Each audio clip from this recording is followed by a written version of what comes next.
핸드볼 금메달리스트 출신으로 이제는 정치 국가대표가 되겠다며 21대 국회에 입성한 분이 계십니다. 우리 생애 최고의 순간, 주인공 이모경 더불어민주당 의원 모셨습니다. 어서 오세요. 안녕하세요. 오랜만에 뵙습니다. 네, 안녕하세요. 핸드볼 선수였던 제가 이제는 네, 광명갑 국회의원으로서 오늘 이 자리에 나왔는데요. 고향집에 온 느낌입니다. 아, 그렇습니까? 네. 어떠십니까? 제가 선수할 때, 그 우생순 하실 때랑 의원 하실 때랑 체질에 맞으십니까? 맞다고 하면 아닌 것 같고요. 선수 시절이 가장 행복했던 것 같아요. 예. 한 가지만 잘하면 칭찬받고 항상 스포트라이트를 받았었는데 지금은 한 가지만 잘해서 되는 게 아니라 나의 모든 것을 내려놓고 모든 사람을 위해서 항상 걱정하고 또 경청하고 또 그 사람들을 위해서 내가 무엇을 해줄 수 있을까라는 생각을 하면서 선수 시절이 가장 행복했던 것 같습니다. 그럼 옛날 얘기 잠깐만 해볼까요? 네. 92년도에 금메달 따셨고요. 네, 맞죠? 네. 거기가 어디였죠? 바르셀로나에서 네. 금메달 따셨고 2000 제가 기억하기 4년에 은메달 편파 판정에도 불구하고 그때 따셨고 네. 제가 뵀던 게 2008년에 해설위원 하실 때 뵀었죠. 그렇죠. MBC 해설위원을 제가 잠깐 그때 했었죠. 그림 잠깐만 보겠습니다. 예. 덴마크의 경우에는 클럽만 수천 개, 프로팀이 36개인가 지금 대략 그렇다 그러더라고요. 그러면 상식적으로 우리나라 지금 실업팀이 여자가 9개인가요? 8개.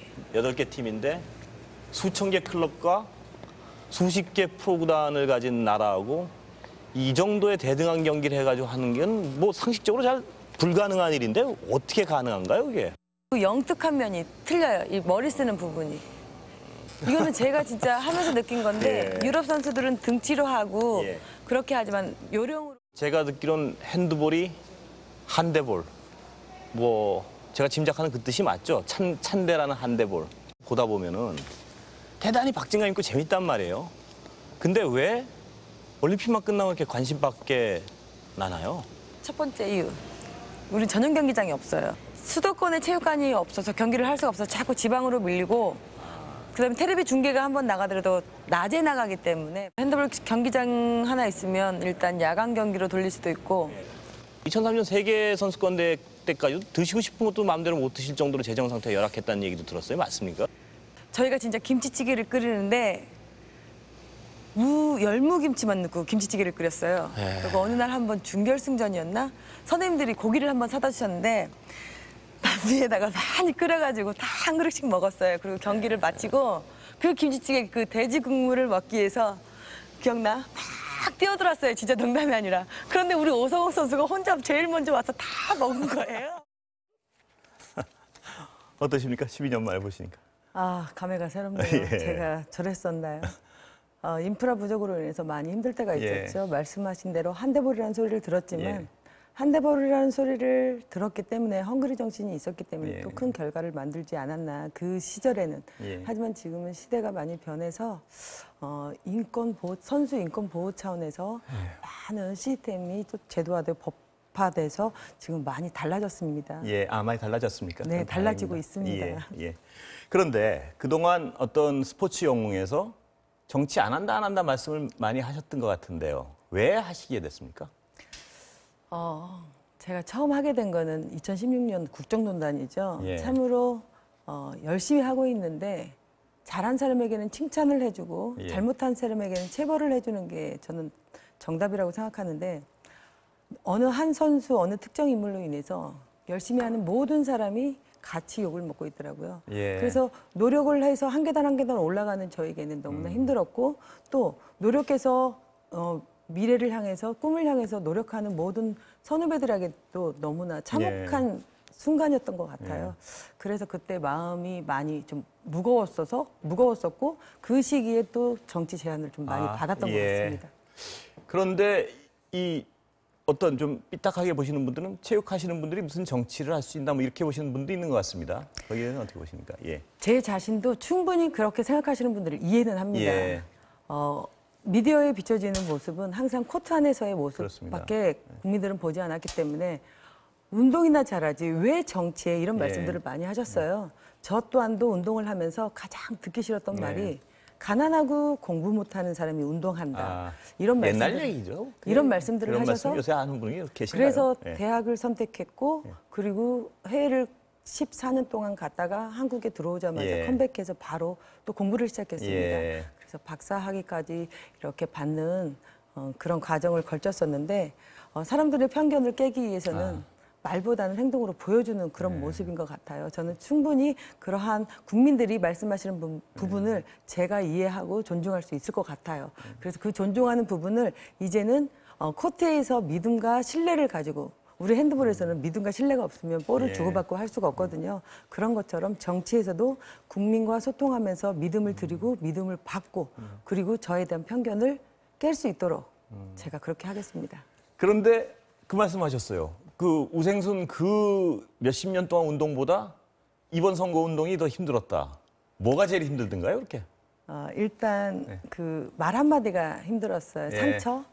운동하는 사람이 무엇을 할 수 있겠어. 그 말 그런 한마디, 말들. 그러니까 예. 말 한마디 한마디에 예. 그 상처가 너무나 크더라고요. 그런데 제가 성격상 긍정적인 좀 마인드를 가지고 있어서 그거를 빨리 잊고 그분들에게 다가가야 되겠다. 예. 그래서 저는 핸드볼 코트에서는 그 선수들하고만 예. 제가 중간에서 어시스트해서 선수들에게 득점을 할 수 있는 기회를 주게 되면 팀이 이루어질 수 있는데 정치는 그렇지가 않더라고요. 예. 저와 너무나 다른 분야의 사람들을 예. 나를 믿고 따라와 이렇게 예. 해야 되는데 예. 그게 쉽지 않은 거예요. 예. 그 분들은 저를 어떻게 보고 따라오시겠어요. 예. 그래서 그 분들 사람들을 상대로 한 분 한 분 제 사람으로 끌어오는데 그게 너무나 저에게는 좀 힘들었고 또 코로나19로 인해서 심신이 지쳐있는 한 분 한 분들에게 위로의 말씀을 드리는데 제가 저를 도와주세요 하러 갔다가 그 분들을 보면서 제가 현장에서 눈물을 흘리고 있고 그러니까 이런 것 같아요. 코트에서 제가 경험하지 못한 새로운 현장의 사람들의 삶을 보면서 참 많이 힘들었어요. 분야별로 내 자신만 제일 힘든 줄 알았더니 예. 우리 세상 밖에는 너무나 힘들어하는 사람이 많구나. 그래서 그러한 것을 보면서 이모경 너 꼭 정치해야 되겠구나. 그래서 그 힘들고 아파하는 사람들 내가 어루만져주고 예. 그 사람들의 문제점을 해결해줘야 되겠다. 예. 유세하면서 참 그런 생각을 해봤습니다. 힘들었지만 반드시 이런 거를 실현시켜줘야 되겠다라는 생각을 하게 되었습니다. 근데 대단하셨던 게요. 그게 지역구를 선택하신 것도 대단하시고 또 그 지역구 연고도 별로 없던데 맞죠? 네. 근데 이제 당의 어떤 전략적 차원에서 거기서 이기셨다는 게 대단하신 것 같습니다. 그게 제가 조직 생활을 한 30몇 년 동안 했어요. 그러다 보니까 조직의 전략적 차원에서 저에게 강명시를 저에게 내려가라고 했을 때는 과정은 힘들었지만 결단을 내리고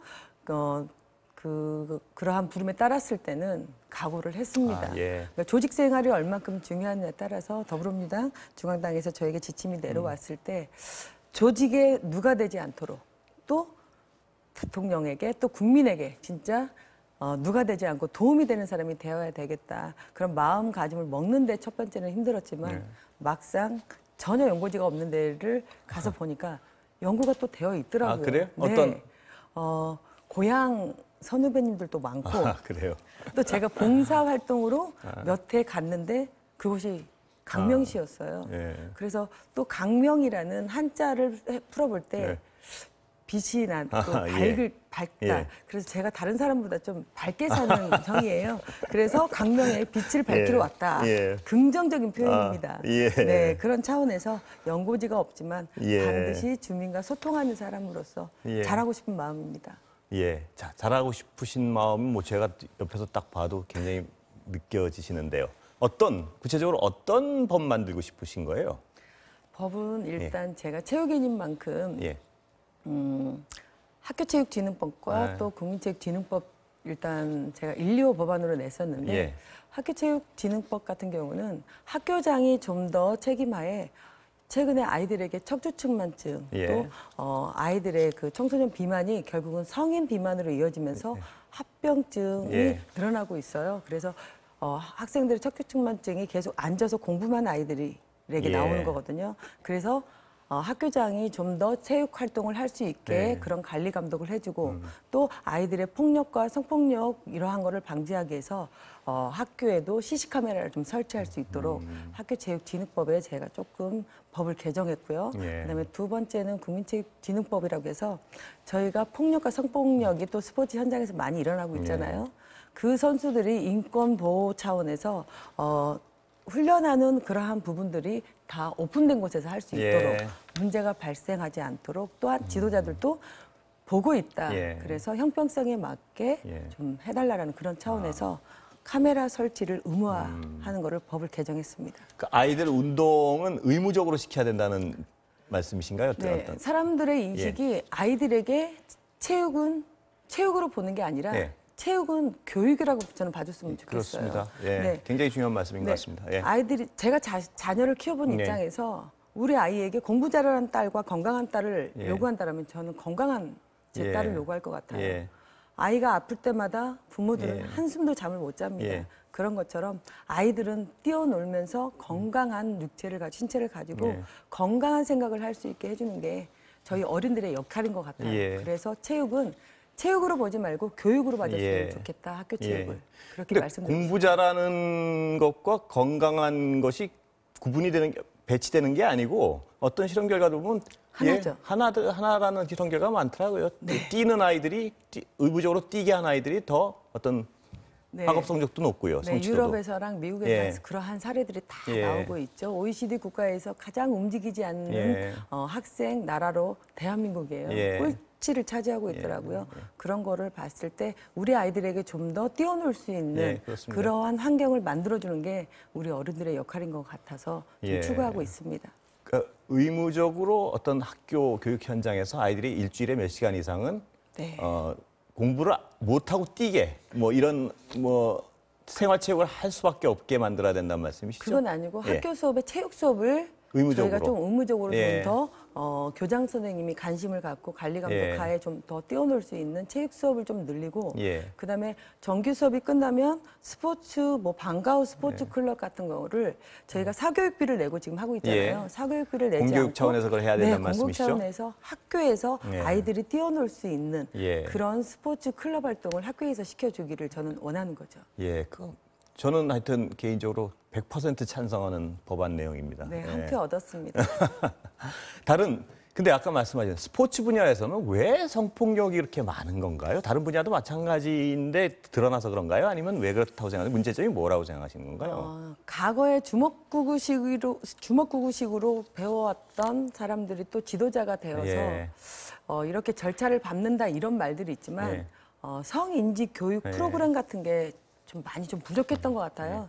그래서 성인지 교육 프로그램을 좀 더 많이 보강해서 지도자들에게, 선수들에게 전문 스포츠를 시작하는 엘리트 스포츠를 시작하는 사람들이 아니라 모든 분야에서도 성폭력이 지금 많이 나오고 있으니 그러한 거를 좀 우리가 축소시키기 위해서 그런 성인지 교육 프로그램을 어릴 적부터 좀 교육 프로그램에 넣어서 계속해서 지도를 해줄 필요가 좀 있는 것 같아요. 그래서 성인지 그런 프로그램을 인지하고 또한 우리가 항상 그 사각지대 보여지지 않는 곳에서 않는 곳에서 발생하잖아요.